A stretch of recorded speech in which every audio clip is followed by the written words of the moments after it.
I may have just set myself the most ridiculously overzealous July TBR, so let's talk about it. Hi, welcome back to my channel. I am Katie and today we are going to talk things all July TBR. As you've just seen from the stack at the beginning of this video, I think I may have overestimated how much I'm going to read. That being said, it is that time of the year where I'm due 6 weeks off. If you don't know, I work in a school, I am a trainee teacher, and as much as I will be going in at some point in the holidays, I still have a good solid 5 weeks off. And yeah, I am actually away for some of that as well, but not enough to be able to sit and read all day.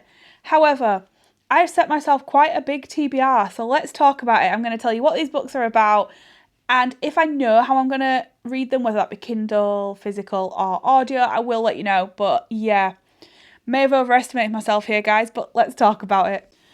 Boring stuff out of the way as always, guys. I feel like I'm an unsung record.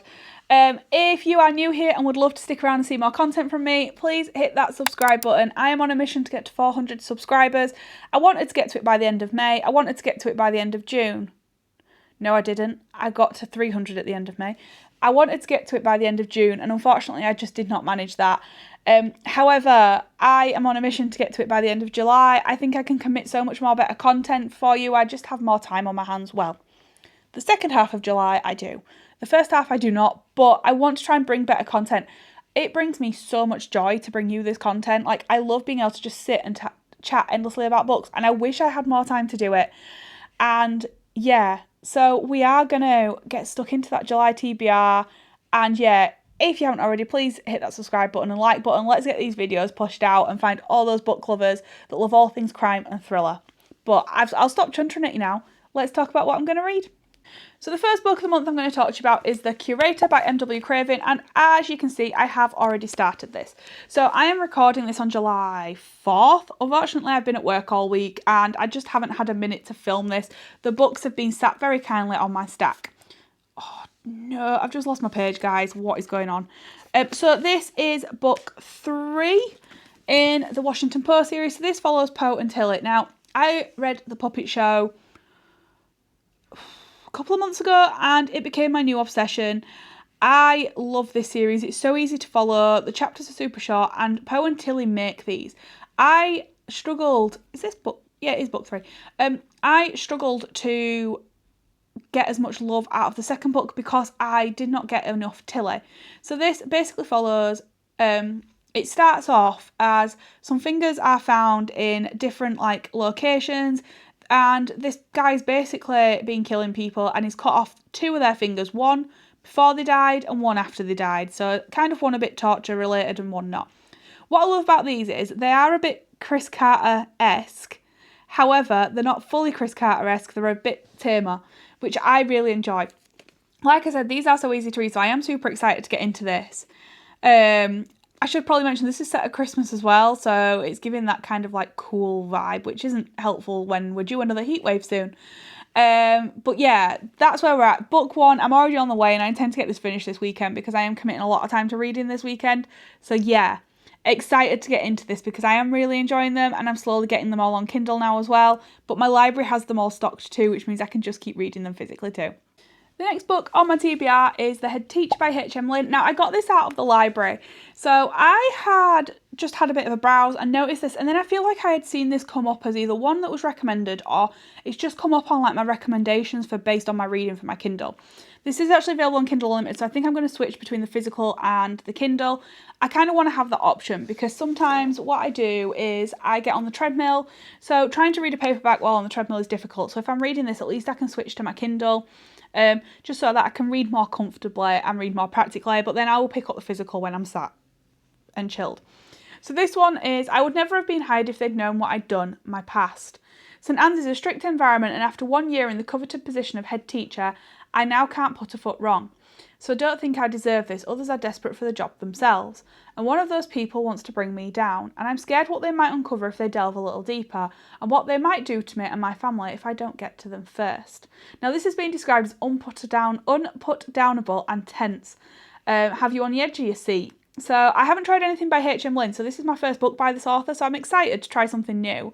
And hopefully it brings the tense and unputdownable vibes. But yeah, it's got some really, really strong recommendations, so I'm excited to see where this one takes me. Next up is The High Island by Lynn Anderson, and this actually releases at the end of July, and this is a proof copy that I was so kindly gifted by Pang Macmillan, and I had no idea this was coming. So this has gone on my TBR. Everyone knows your name, every case is personal. On the rugged island of Hoy, a wealthy couple's dream of building a stunning eco-home becomes a waking nightmare when the peat yields a grisly secret, the remains of a young woman and her baby. But D.I. Erling Flett, the discovery is a personal haunting. He spent years running from Orkney, only to be pulled back to the islands he once fled. And as he fights to identify the nameless dead, the community pushes back and his own troubled history begins to surface. At the heart of the mystery lies a lethal family feud over blood-soaked soil. Can Flett finally face the ghosts of his past, or will the island claim its next victim before the truth is told? So this releases July 30th. I haven't read anything by this author, so I am excited to read this. I am going to save this for the summer holidays, though, purely because I don't know really what to expect. I want to commit time to it. So yeah, this is going to probably be one of the first books I read on my week off. Well, my first couple of weeks off in July. So yeah, I'm excited to see where this goes. Haven't heard anything about this or this author, so if you have, let me know. But yeah, I'm intrigued. I love a good detective series, so what's not to like? Next up is That Night by Gillian McAllister, and I had this on my June TBR, and unfortunately I didn't get to it. So, as I said in my previous video, in my June reading wrap-up, take a shot every time I say the word Harrogate. You might get very drunk. So I am meeting Gillian McAllister at Harrogate at the end of July. So I wanted to have read some more books by the authors that are going to be there, and Gillian McAllister was one of those. I do own this physically and on Kindle, so I'll probably flick between the two. During a family holiday in Italy, Kathy receives an urgent call from her sister. There has been an accident. Franny hit a man with her car and now he's dead. Overcome with terror, Franny fears years in a foreign jail away from her child. She asks for Kathy's help. It wasn't Franny's fault, not really. She'd cover for Kathy. Will Kathy do the same for her? But when the police come calling, the lies start and the two sisters begin to doubt their trust in one another. But what really happened that night, and who is lying to who, and who will be the first to crack? I'm intrigued. This, like I said, I am determined to get through the whole of this TBR. I think it's a bit optimistic, but you girls got to try. So yeah, I didn't get to this in June, so I do plan to get to it in July. It sounds good. I've loved Gillian McAllister's work in the past. I've read Wrong Place, Wrong Time and Anything You Say and enjoyed both of those books. So I'm hoping that this is the same. It's another quick and easy read. Oh Lord. The chapters are not overly short, however, so we'll see. But I have got my Kindle to help with the long chapters, so you know, if I'm struggling with fatigue, I can definitely get to this. But like I said, I've got time, and so my plan is to get through a good chunk of this. Next up is The Push by Ashley Audrain. I actually have this on my wish list on Kindle. I think I must have been recommended this because it's a really strange thing for me to add to my TBR because I've not heard anything about it. But this is Blythe and Violet, Mother and Daughter. It's a bond like no other. But what if your little angel really is a monster? And why can no one else see it but you? Oh, is that all we're getting? Oh, I think that's all we're getting. Oh, that's all we're getting as a blurb. Okay. Interesting. This book is very, very, yeah. Anyway, that's all we're getting for a blurb, guys. I have heard good things, so I must have added it to my TBR for a reason. I have got this book out of the library, if you can't tell by the shimmy on it. So yeah, I'm excited to see where this one takes me, and as always, I will let you know my thoughts. But yeah, I mean, the cover as well is quite intriguing. Yeah. I don't really know what else to say, because that's all I've got for a blurb, guys, so I suppose just watch this space in August, and I'll let you know. Another new author for me, and I'm going to be picking up Holy Island by LJ Ross. Now, this is a beast. However, these are available on Kindle Unlimited, and I have just downloaded it, and on Kindle Unlimited it says it's 316 pages. It's not. But then when I go on Amazon and look at the pages for the physical, it's like 400 and something. But this is book one in a detective series. I've had this recommended by a friend at work. She adores LJ Ross. And basically, again, guess who's at Harrogate? So this is why I'm adding this to my TBR so quickly. On the spectacular Northumbrian island of Lindisfarne, a killer is hiding in plain sight. Forced to take leave from his duties as a homicide detective, Detective Chief Inspector Ryan seeks sanctuary on Holy Island, but just a few days before Christmas he is thrust back into the murky world of murder when a young woman is found dead amongst the ancient ruins of the nearby priory. When former local girl Dr. Anna Taylor arrives on the island as a police consultant, old memories swim to the surface as she confronts her difficult past. She and Ryan struggle to work together to hunt a deadly killer when pagan rituals and island politics combine to muddy waters of their investigation. Can they overcome their differences before the killer strikes again? Oh, I say. Chapters seem a bit long, but again, my Kindle will help with that. And I have only just started coming out my shell at work about reading books, and that I do this kind of as a little bit of a side hobby. So for people to come to me at work and actively recommend books, I'm absolutely going to add them to my TBR. I also love like the cover of this. I think it's very cool. But yeah, it's quite a chunker, so we'll see how we get on. But yeah, I'm excited to try a new author. The next book I want to talk to you about is Regret No More by Wendy Hallett, and this is a proof copy. This was so kindly sent to me by the author on Instagram, so I'm in an engagement group over there, and she reached out. This isn't my usual genre, this is not crime thriller. So Becca Flanagan believed distance was the only way to survive her complicated relationship with her mother, but when Justine asks her to come home and help during the radiation treatments for breast cancer, swearing her to secrecy from telling her sisters, Becca is pulled back into the role of the oldest daughter. For Justine, having Becca back under her roof stirs memories of her own troubled childhood and the painful choices she made as a mother. She faces her illness, regret and fear sit heavily on her heart. Regret No More is a moving story of forgiveness, generational healing, and the complicated love between mothers and daughters. As long-buried truths rise to the surface, both women must decide if their bond can be repaired, or if some wounds are too deep to heal. Now, the reason I've agreed to this is because Wendy is an absolutely lovely lady, and obviously I want to help out a fellow author, I'm not an author, help out an author as she starts on her journey. However, the other reason I did is because I recently read The Women by Kristen Hanna and I loved it, so maybe I do need to branch out into different genres, and I said I would absolutely give that a go. So yeah, I'm giving it a go. It comes out, I think, mid to end July, so I will be reading that pretty soon, and I'm excited to get into it. It's always a good sign when I branch out, and I'm so grateful to the authors that do reach out. So yeah, watch this space and I'll let you know if it's a book you need to add to your TBR. So yeah, it's exciting. I'm intrigued to see where it's going to go. I feel like it could be an emotional read though, so send help. My most anticipated release is on my July TBR. So One of Us is Guilty by Steve Kavanagh releases July 30th. If you've seen my July release video, you'll know how excited I am about this book, and I'm going to be vlogging my whole reading experience.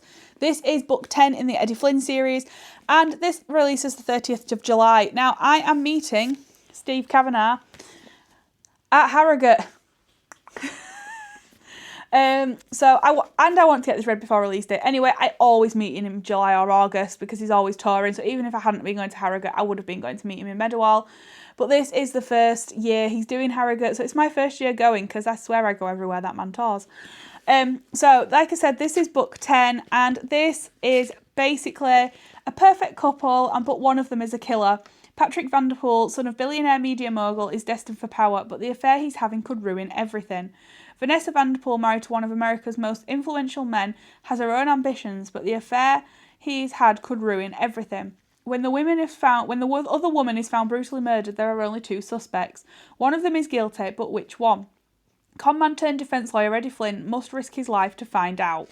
And it also tells you in the proof copy, I don't know if this will be the case in the other one, but it tells you the order of all the other books, as does the bookmark that I've got. If you haven't picked up the Eddie Flynn series, I strongly recommend it. It's not gory or anything like that, which is my current obsession at the moment, but for me it's just a cosy read. It's still fast paced, it's still dark, and it's still very easy to follow, but at the same time it's not too overbearing for those that don't like the gore. It's a very well done lawyer series. And I have fallen in love with this series from when I accidentally picked up 13, which was what was 13 in the series?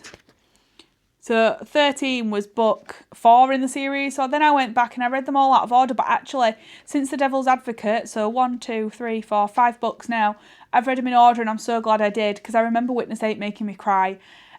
Because of a character development, nothing to do with the actual thriller-esque of it. And yeah, I could talk about this book, but if you want to see me read this, then there will be a vlog going out at some point. And yeah, I'm so excited to read this. I've already seen some reviews coming in, and yeah, I feel like I'm going to be shocked. There's going to be plot twists, but my most anticipated read is finally here, and I'm finally able to read it. Now, as always, I have my subscriber book club pick, so I will be picking up The Killer Question by Janice Hallett. We picked this from the thriller selection, and yeah, I've only read a couple of Janice Hallett. I believe this is her most recent release. They are all mixed media books, so you will see... Oh, it's my library card. I forgot I'd done that. So you will see, like, it's very much like letters and emails. So I am excited. I haven't actually read anything about this. I know that someone's already read it in the book club, and it's why they recommended it. A quiet country pub stands empty and its windows boarded up, and its kindly landlords, Mal and Sue Eastwood, are missing. What could have happened? A lot of strange events occurred in the days before the Eastwoods disappeared. A murdered man pulled from the nearby river, an eccentric couple on a houseboat who claimed to be led by a spirit guide, and a mysterious new team who suddenly appeared and began winning every round at the weekly pub quiz, much to the anger of the locals. They must have been cheating, but no one could figure out how. Can you crack the case of the missing landlords? Someone's not been playing fair, so get the drinks in and see if you can get a perfect score. Oh, I am intrigued. These are always, like, it's chunky, but they are so easy to read, so I feel like this is going to be a really quick read for me. This might be a school holiday read, just because of the chunkiness of holding it. But then saying that, will I be getting on the treadmill the last week of term? Probably not. But I do need to start getting off my backside and walking to work instead. But yeah, so I'm excited to get into this. I have a love-hate relationship with Janice Hallett. One was a 3-star, one was a 4. I just don't think they were as exciting enough for me, but yeah, we're going to go with it, see how we go. But yeah, I'm excited to get into it. And last but certainly not least, in July, I do want to pick up Dissection of a Murder by Jo Murray. This has been looking and staring at me since the moment I bought it from my supermarket with the sprayed edge. I thought, since when did Asda start doing sprayed edges? I've actually had a few recently, but also what I didn't realise is that this is the sprayed edge for every man and his dog, so it wasn't an Asda exclusive. Which is fine, because I was very pleasantly surprised when I gifted it to somebody else and they got the same sprayed edge, because who doesn't love a sprayed edge at that price? £8 I paid for this book. Anyway, this is the buddy read with Bookmarked by Chris. I think he's set up a few of us within this buddy read, so I am excited to pick this up. I may add this after I finish the curator. I haven't decided yet. When Lila Reynolds is handed her first murder case, she's shocked at how high profile it is, the murder of a well-respected, well-known judge. This shouldn't be the kind of case she's leading, and it's way beyond her expertise, but the defendant, Jack Millman, is clear he wants her and only her. To make things worse, her former pupil master has been chosen as the prosecutor, the man who taught her everything about law, and who just so happens to be her husband. Losing is not an option. She must find the persuasive argument. Trials aren't won by convincing judges or fellow barristers. They're all about convincing a jury. Suddenly, Layla finds herself fighting not only to keep Jack out of prison and to keep her own marriage intact, and when secrets start to surface, she has no idea how she can win. But it's true what they say. There are two sides to every story. Guilty or not guilty, you decide. Now, I have heard nothing but good things about this book. I literally have heard nothing but good things. 5 stars all across the board. So I've got high expectations, guys. So I hope that these high expectations are met. I have been itching to read this for a while, but it is a hardback, so I have to be in the mood to pick up a hardback. But yeah, so hopefully I'm going to love it as much as everyone else has, but watch this space. That's a wrap on my July TBR. Let me know in the comments, guys, if you've made it this far. Pop a sunshine emoji in the comments, because, you know, the sun hopefully will be shining in the month of July. But yeah, let me know in the comments, what are you reading in July? Have you read any of these books? Do I need to prioritise any? And yeah, thank you for joining me on another video, guys. I hope you've enjoyed being here as much as I have. And if you want to stick around, please hit that subscribe button. If you've already subscribed as well, please hit that like button. And yeah, I hope to see you all on the next video. Lots of love.